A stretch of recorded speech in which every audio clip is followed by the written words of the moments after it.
We had some breaking news today that the U.S. State Department has announced they are closing USAID and told practically all remaining staffers that they are fired, which, I mean, is anyone really surprised at this point? All non-statutory positions at USAID will be eliminated. Rubio, Musk, and Trump were able to accomplish this by merging USAID with state and subsequently eliminating it from within.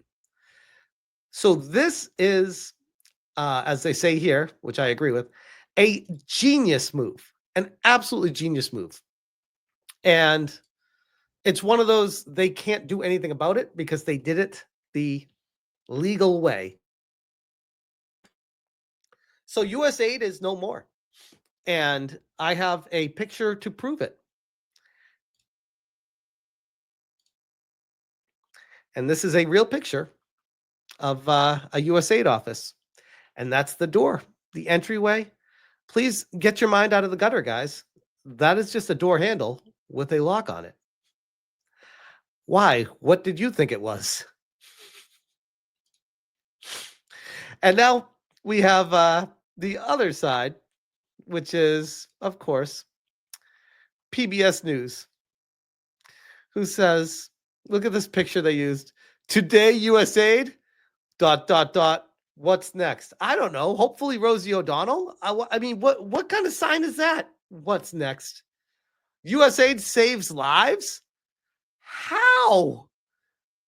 By stealing taxpayer dollars and throwing it away and funneling it into areas that no one cared about or wanted? Federal appeals court clears way for Doge to continue making cuts to USAID. Oh man, speaking of cuts, that must have cut deep to have to write that headline. You know whoever wrote this is just like burning inside. This is, by the way, PBS, public broadcasting. This is the best one I could do because the Washington Post covered it. All the wokey sites covered it, by the way, guys. I didn't see any kind of based media outlets covering this. Maybe that's because there are none, but this is the best one I could find. Washington Post was a pay to read article. And I'm like, yeah, no, I'm not paying to read a wokey article. A federal appeals court on Friday lifted an order blocking Elon Musk's Department of Government Efficiency from further cuts at the U.S. Agency of International Development. The lawsuit was among the first filed against Musk himself. It argued that Doge's actions were unconstitutional because he was wielding significant power without being elected or Senate approved. Weird. Who was making all of Joe Biden's decisions? Because it sure as fuck wasn't Joe Biden. So funny how that works. A lower court judge agreed, but the 3-judge appeals court panel sided with the Trump administration. Wow, the world is healing. At least for now. Oh, the cope. Oh, the cope. Take the L. At least for now, they did. It found that while Doge played a part in the dismantling of USAID, the cuts were approved by government officials. The 4th U.S. Circuit Court of Appeals found that social media posts like Musk's declaration that he fed USAID to the wood chipper didn't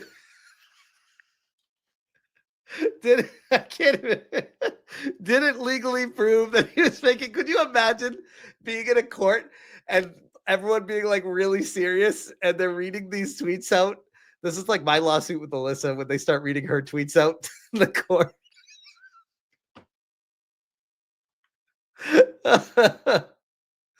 Wait, play the clip. Which clip? Which clip? Oh, the coping and seething clip? In a minute. Rather, the evidence indicates he was acting as an advisor to the president, Donald Trump, carrying out his policies of rooting out what he calls waste, fraud, and abuse in the federal government, the court found. Weird. So it's almost like the program that set out to do what it was intended to do was doing what it was set out to intend to do. While defendants' role and actions related to USAID are not conventional, unconventional does not necessarily equal unconstitutional. Circuit Judge Marvin Quattlebaum, that's a badass last name, Quattlebaum, who was appointed by Trump, wrote, "Oh, look at they had to put that one in there. Of course, he sided with them. He was appointed by him. More evidence may be unearthed as the lawsuit keeps playing out, but for now, the record doesn't support barring Doge from USAID," he said. If the plaintiffs say that the dismantling of USAID violates the constitutional separation of powers, those claims should be directed at the administration, the appeals court suggested. They ordered halting a ruling from the U.S. District Judge Theodore Chuang in Maryland in a lawsuit filed by former USAID employees. He found Doge's moves to dismantle the agency were likely unconstitutional. Chuang had required the Trump administration to restore email and computer access to USAID employees, including those put on administrative leave, though he stopped short of reversing firings or fully resurrecting the agency. Oh, man. Oh, hey, guys, donate to PBS. Donate to them if you want to make sure you can support USAID. If you stand for wasting your tax dollars on shit, you can waste your money on donating to them too, I guess. Because that's a winning strategy. And following up with that, because it doesn't end there, guys. Look at how prepared I am. I'm like proud of myself tonight. We got Colin Rugg that says, new. Elon Musk says the federal government spent $1 billion on a survey that would have cost $10,000 on SurveyMonkey. What waste? Why, whatever do you mean? Brett Bayer, what's the most astonishing thing you found out in this process? Musk, there was literally a 10-question survey that you could do with SurveyMonkey for $10,000 that the government was charged almost $1 billion for. I have not watched this clip yet. I was saving it for tonight, but I mean, it's basically what I just read out loud. But let's see what he says here. For you, what's the most astonishing thing you've found out in this process? The sheer amount of waste and fraud in the government. It is astonishing. It's mind-blowing. We routinely encounter wastes of $1 billion or more, casually. Routinely encountering waste of $1 billion or more, casually. Look at these words he's using. Routinely stumbling upon wasting billions of dollars. And you don't think we're being taxed too much, guys? Like, what? I mean, I could have told you this was happening. We all knew this was happening. It's just so gratifying and justifying, and I don't even know what the words are. Satisfying. I don't know. To hear someone just say it, it's like, thank you. Yes, that's my money you're wasting. That's my money. Stop it. Give me my money back. For example, like the simple survey that was literally a 10-question survey that you could do with SurveyMonkey, cost you about $10,000. Was the government was being charged almost $1 billion for that. For just the survey? $1 billion for a simple online survey. Do you like the national park? And then there appeared to be no feedback loop for what would be done with that survey. So the survey would just go to nothing. For you, what's the... What?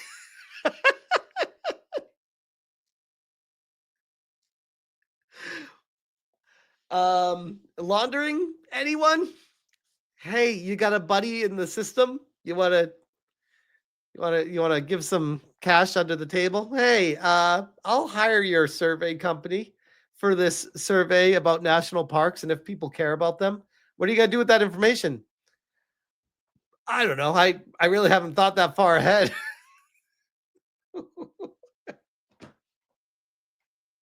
That's insane. That's insane. So yeah, good news all around. The penis store is officially locked down, and there is no escape anymore. It's great. It's great. Great news all around. And USAID, by the way, for those that aren't aware, USAID was found to be paying, or what's the best way to say it? The wording, verbiage, funding Politico and other news outlets to push Gamergate propaganda and an anti-gamer sentiment. And it got shut down. So yet another W for us. And it's great. You love to see it. You love to see it. That door. If I make this into a video, I should probably use that as the thumbnail because that's pretty epic. Anyways, I'll leave that one there. Mercenary for Two said, for the love of God, do the same with the IRS. Well, I mean, supposedly they were, or I thought they were, at least with income tax next year. I remember Yellow Flash, who was here earlier tonight. I don't know if he's still here, but Yellow Flash was talking about how Trump was moving forward trying to get rid of income tax. And I think it was in DMs. I don't think it was responding publicly. I was like, should I hold off on doing my taxes? And he's like, no, it's for next year. I was like, oh, damn it. Oh man. John Coleman for the 5. If USAID wants to save lives, McDuggins could run it single-handedly. That's very true, actually, because one thing I know McDuggins does is save lives. And you can count on that. As much as people want to cancel McDuggins saved my life. McDuggins saved my life. Mercenary for 2. Arch thinks we are not being taxed as bad as he is. That might be true. I hear they're getting taxed pretty bad over there. Let's see. Is he Netherlands? I always forget where he is. I think he's Netherlands. But yeah, I think general rule of thumb when it comes to taxation is everybody is getting taxed too much. And it's usually by an ungodly amount too much. It's not even close.